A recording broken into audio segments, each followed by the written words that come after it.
आप इन तस्वीरों को देखिए कि कोई भी अपना हिम्मत, कोई भी अपना आपा नहीं खो रहा है। पूरे संयम के साथ वहाँ पर मौजूद हैं सब। और इस तरह का धैर्य जो है वो ऐसे मुश्किल वक्त में दिखा पाना, जब आपको उम्मीद थी कि आपके पिता, आपके पति, आपके बेटे, आपके भाई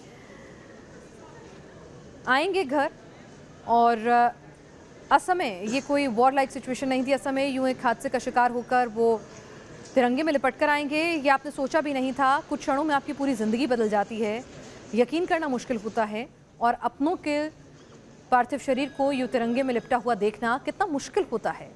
तो इस वक्त भी आप एक दूसरे का हौसला बने हुए हैं, एक दूसरे का ढांढस बढ़ा रहे हैं, एक दूसरे के हिम्मत दे रहे हैं। और ये तस्वीरें किस तरह से सेना के अधिकारी भी वहाँ तमाम लोगों के साथ, परिवार के साथ बता रहे हैं, उनसे बातचीत कर रहे हैं, उनको हिम्मत दे रहे हैं।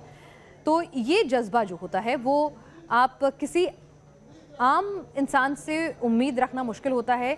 ये जज्बा सिर्फ और सिर्फ एक सैनिक का परिवार, एक सैनिक की माँ, एक सैनिक की पत्नी ही रख सकती है।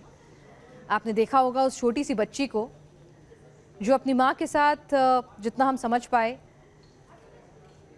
पहुंची अपने पिता को अंतिम श्रद्धांजलि देने के लिए। आंखें नम थी, लेकिन फिर भी सधे हुए कदमों के साथ उसने खुद को संभाला। एक पल के लिए वो टूटी, बिखरी, आंसू भी आए, माँ ने चुप कराया, गले लगाया। फिर माँ जब कमज़ोर पड़ी तो माँ को गले लगाया, और उसके बाद सधे हुए कदमों के साथ आंखों में चमक लिए अपने पिता को विदाई दी, श्रद्धा सुमन अर्पित किए। और ये तस्वीरें ही बताती हैं कि ये हिंदुस्तान की मिट्टी है। इस हिंदुस्तान की मिट्टी से ऐसे योद्धा जन्म लेते हैं, और उनके परिवार भी किस बुलंद हौसले के साथ खड़े रहते हैं, ताकि ये तस्वीरें अपने आप में देश के लिए, दुश्मन के लिए, सभी के लिए एक मिसाल बन जाएं। जो तस्वीरों में मैंने आपको दो तस्वीरें दिखाई, जिसमें जनरल बिपिन रावत के पार्थिव शरीर के सामने दो लड़कियां आईं, उनके साथ एक पुरुष भी थे। शायद हो सकता है उनकी बड़ी बेटी विवाहित हैं, तो उनके परिवार से हों, उनके पति हो सकते हैं, या फिर कोई और परिवार का सदस्य हो। अभी हम सिर्फ अटकलें ही लगा सकते हैं। हालांकि जितनी हमारी समझ है इन तस्वीरों को देखने की, वो ये कह रही है कि वो दोनों बेटियां आईं और किस तरह से एक दूसरे का हाथ थामे हुए वो आगे बढ़ी। ज़रा सोच के देखिएगा उन बच्चियों के लिए जिनकी शायद अपने पिता से बात हुई हो सुबह और उन्होंने फ़्लाइट बोर्ड की हो।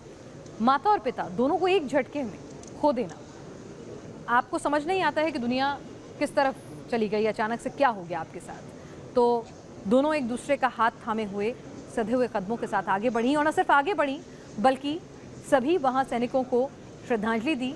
और जो दूसरे परिवार आए हुए थे वो समझती थी कि वो सेना के सर्वोच्च अधिकारी की बेटी थी, और इसीलिए सभी परिवारों का हौसला बढ़ाया, उनसे मुलाकात की।